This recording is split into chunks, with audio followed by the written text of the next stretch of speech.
¿Qué tal, queridos amigos? A reserva de que hablemos con cuidado y con calma acerca de la nueva ley para los servicios energéticos en el país, que verdaderamente retroceden a México en cuanto a la posibilidad de la producción de energía renovable, la eólica, por ejemplo, y privilegian a la Comisión Federal de Electricidad en manos del señor Manuel Bartlett para que siga usando combustóleo para generar energía. Es decir, retrocedemos con respecto al mundo y esto pues fue aprobado esta mañana, esta madrugada, por el Senado de la República. Ya no hay pues más que una instancia, la de la Suprema Corte de Justicia, a la que acudirá la oposición para defender la lógica elemental y evitar que México siga empobreciéndose más a costa de gravar aún más las energías, tanto eléctrica como lo que se refiere al combustible. Lamentablemente México va a pagar más por una energía más contaminable y menos eficaz. Esto es el resumen de lo que se trata la ley, que evita, claro, que haya inversionistas privados, que tiende a una especie de estatización o nueva estatización de la electricidad de nuestro país, pero que no sirve para elevar la efectividad del consumo de la energía. Esto lo trataremos mañana con cuidado, pero hoy fíjense que quiero hablar de otra cosa. Quiero hablar de un viejo proyecto de Andrés Manuel López Obrador, de un viejo asunto que sigue causando estragos en la economía de nuestro país. Aquí está, este libro que Andrés Manuel publicó en el año 2000, en marzo de 2000, es decir, está cumpliendo 21 años, que en otros tiempos sería mayoría de edad, ahora ya es a los 18.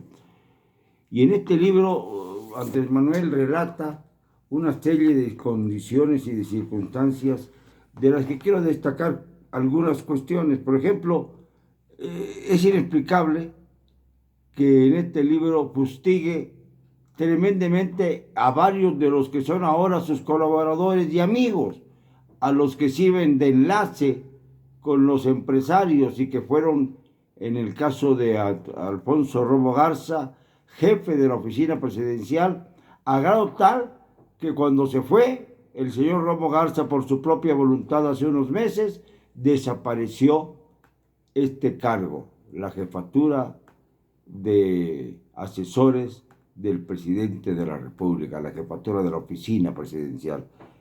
Pues miren ustedes lo que dice del señor Romo en aquel entonces, en este libro, Fobaproa, expediente abierto, publicado en marzo del 2000.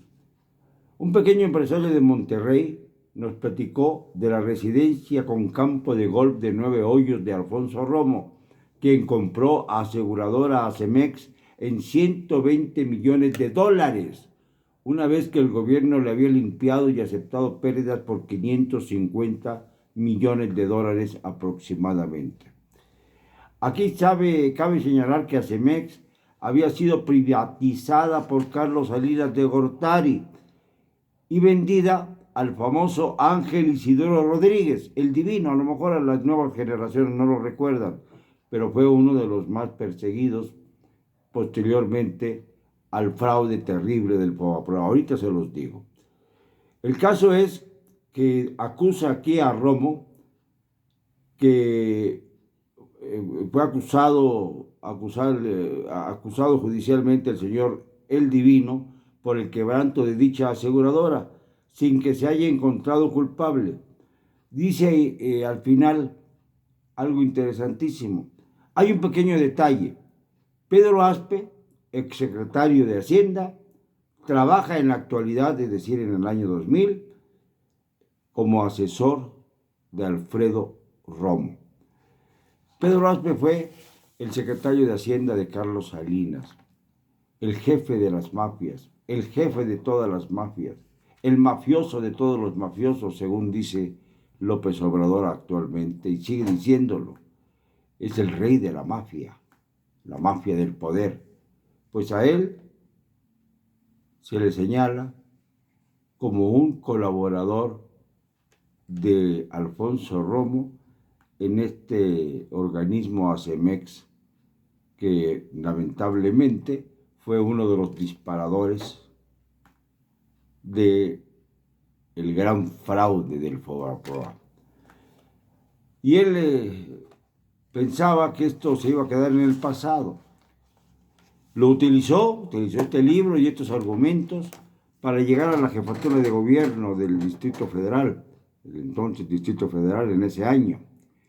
Recuerden que fungió como jefe de gobierno del 2000 al 2005, cuando renunció, pidió licencia para encabezar su primera campaña presidencial en el 2006. Bueno, el FOBAPROA, según esto, es el Fondo Bancario para la Protección del Ahorro. Se les escamoteó a los trabajadores del país, a todos los trabajadores del país, parte de su salario para fundar este fondo, pero los bancos quebraron a propósito, prestándose dinero entre sí, los bancos más sonados de nuestro país. Y entonces el FOBAPROA se diluyó.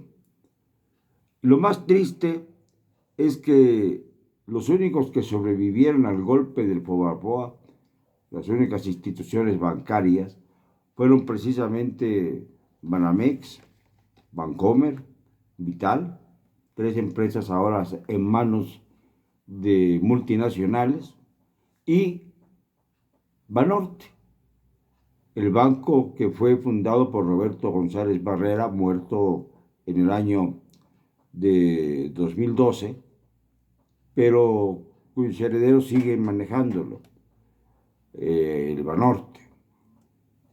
Lo mismo sucedió con otro de los implicados en el fraude del FOBAPROA, Jorge Lankenau, de Banco Confía, que murió precisamente unos 2 meses atrás, en el mismo 2012, que el señor González Barrera.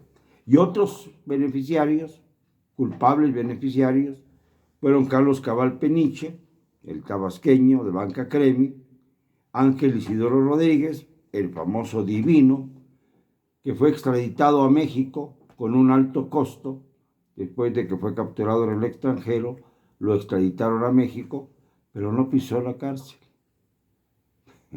Es de aquellos casos verdaderamente singulares. Llegó a México y se le dio vía libre. Lo entrevisté en aquel entonces y me dijo, entre otras cosas, que estaba muy orgulloso porque lo reconocían hasta los taxistas, que cuando iba manejando su auto de lujo, los taxistas le aplaudían, que porque veían en él a un personaje que se había logrado enfrentar al gobierno y le había logrado ganar un litigio. Esto es lo que pensaba, después de que se quedó con millonadas del fraude que se cometió en contra de los trabajadores de nuestro país. Ángel Isidoro manejaba Banpaís, precisamente, que por supuesto quebró artificialmente para luego ser rescatado por el gobierno de este país, por el gobierno de México. Todo esto tramado en la época de Ernesto Zedillo, uno de los presidentes más notablemente ladrones, perversos y antimexicanos de la historia. En este libro que tengo en mis manos, de Andrés Manuel López Obrador, se acusa a los empresarios de haber cometido este fraude en contra de los trabajadores, pero no es esto lo grave. Lo grave es que a la fecha, en 2020, lo que se debe por el FOBAPROA, agárrense, es 1.800.000.000 de pesos. 1.8 billones de pesos. Esto es lo que se debe en 2020. Y en 2020 debieron haberse pagado para ir reduciendo la deuda del Fobaproa, que se convirtió en deuda pública por órdenes del señor presidente Zedillo, quien ahora aboga por la pobreza del mundo. O sea, aboga en contra de la pobreza del mundo, dice desde la ONU que está trabajando en ello. Tiene que pagar México, el gobierno de México, el gobierno de López Obrador, que hizo este libro, tiene que pagar 43,000 millones de pesos todavía en el año 2020. 43,000 millones de pesos. Señores, claro que tenemos que recordar el pasado, pero también tenemos que corregirlo. ¿Dónde está el López Obrador que se preocupa por el gobierno de los pueblos, del pueblo mexicano, del más perjudicado, de los trabajadores? Pues nada, ha seguido exactamente la misma política neoliberal de seguir cubriendo el fraude de Fobaproa, en lugar de investigarlo más a fondo y meter en la cárcel, abrirle proceso, por lo menos, a los responsables de este fraude mayúsculo que él mismo denunció para hacerse publicidad con rumbo a su campaña política del 2000, para ser jefe de gobierno del Distrito Federal. No hay congruencia entre el pasado reciente y el presente. No hay congruencia porque sencillamente el presidente de la República olvida sus ofertas del pasado, olvida sus denuncias del pasado y se ha sumado a los que atacaba antes como parte de la mafia del poder y del neoliberalismo, porque en realidad el neoliberalismo en sus manos, en las manos de Andrés Manuel, ha crecido notoriamente, aunque él diga lo contrario. Los hechos lo comprueban.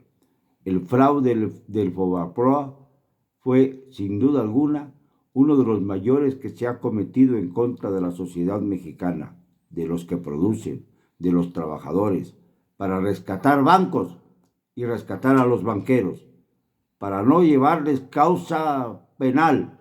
Sí, se puso en la cárcel a Jorge Lankenau, brevemente, unos años, cuando debió estar allá de por vida, y murió en circunstancias bastante tristes. También Carlos Cabal Peniche fue detenido en el exterior y extraditado a México. Y en México, pues, llevó adelante un juicio prácticamente inútil. Lo mismo que en el caso del Divino, Ángel Isidoro Rodríguez. Personajes que ahí quedaron olvidados en la historia y en la memoria de los mexicanos y que hoy rescato para demostrar que se sigue pagando por el Fobaproa, el invento de 1990, el invento del salinismo, para supuestamente proteger a los trabajadores y que se convirtió en un elemento para hacer el rescate de los bancos y de los banqueros. Una farsa que todavía continúa. El que lo denunció, López Obrador. Lo siento, no me van a callar. Y lo digo hoy y siempre con cero cobardía.